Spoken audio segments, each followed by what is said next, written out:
السلام علیکم، شہزادی وائس میں خوش آمدید۔ جلن کے ساتھ میں ہوں آپ کی ہوسٹ صالحہ رانا۔ جی ہاں، آج کا عنوان ہے جلن۔ تو چلیے آج کی کہانی شروع کرتے ہیں۔ ساحلہ اور ساحل کی آئے دن کی نوک جھونک نے فائزہ بیگم کی زندگی وبال جان بنا رکھی تھی۔ فائزہ یہ سوچنے پر مجبور ہو جاتی کہ اس کی تربیت میں کہاں کمی رہ گئی تھی جو اسے یہ دن دیکھنے کو مل رہے ہیں۔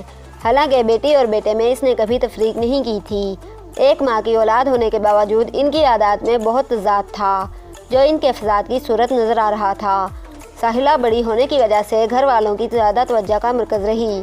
والدین اس کی پڑھائی، خواہش اور ہر ضرورت کا خیال رکھتے۔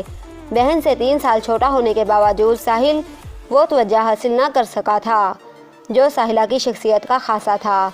اب جبکہ والدین کی توجہ دونوں پر مرکوز رہتی، کسی کو کم توجہ ملتی تو کسی کو زیادہ۔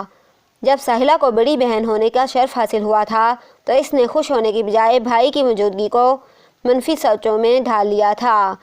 ماں نے جب ساحلہ کو دادی کے ساتھ سلا دیا اور خود ساحل کو لے کر سو گئی تو ساحلہ کو شدید بخار نے آ لیا۔ یہ بات محسوس ہونے پر فائزہ نے دونوں بچوں کو دائیں بائیں سلا لیا، لیکن اس کے باوجود اس کی سوچ میں تبدیلی نہیں آئی کہ بھائی کو ڈاکٹر کو واپس کر دیا جائے۔ اب جبکہ ساحلہ 7ویں اور ساحل 5ویں میں پڑھ رہا تھا، ان کے کمرے میں کھٹ پٹ کی آوازیں سن کر فائزہ ان کے کمرے کی طرف جا رہی تھی کہ مسئلہ کیا ہے۔ ساحلہ نہ صرف پڑھائی میں اچھی تھی بلکہ پوزیشن لے کر کامیاب ہوتی تھی، جبکہ ساحل 93 نمبر سے پاس ہوتا تھا، جس کی وجہ سے فائزہ نے ساحل کی طرف زیادہ توجہ دینا شروع کر دی تھی تاکہ پڑھائی میں بہتر کارکردگی دکھائے۔ ساحلہ کو یہ بات کھٹکتی رہتی تھی اور یہ ایک جلن کا احساس ہوتا تھا۔ جب ساحلہ دوسرے اسکول جا کر بھی پوزیشن ہولڈرز میں رہی تو سابقہ ٹیچر نے 4م کلاس کے طالب علموں کو احساس دلاتے ہوئے کہا کہ ساحلہ دوسرے اسکول جا کر بھی پوزیشن لیتی ہے، جو کہ ہمارے اسکول کے لیے اعزاز کی بات ہے، لیکن آپ بچوں کی تعلیمی حالت تسلی بخش نہیں۔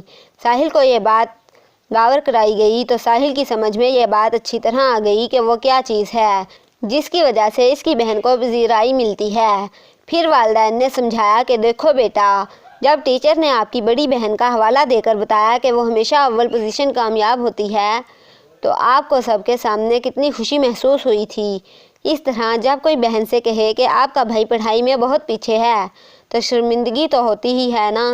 بہن کے ساتھ نوک جھونک اور لڑائی جھگڑا اچھی بات نہیں۔ بڑی بہن ہونے کے ناطے اس کی عزت کیا کرو اور پڑھائی میں کچھ سمجھ نہ آئے تو باجی سے پوچھ لیا کرو۔ ساحل نے ساری باتیں اپنے پلے باندھ لیں۔ آج اس نے اسکول سے گھر آ کر کھانا کھایا اور ہوم ورک کرنے باجی کے کمرے میں چلا گیا۔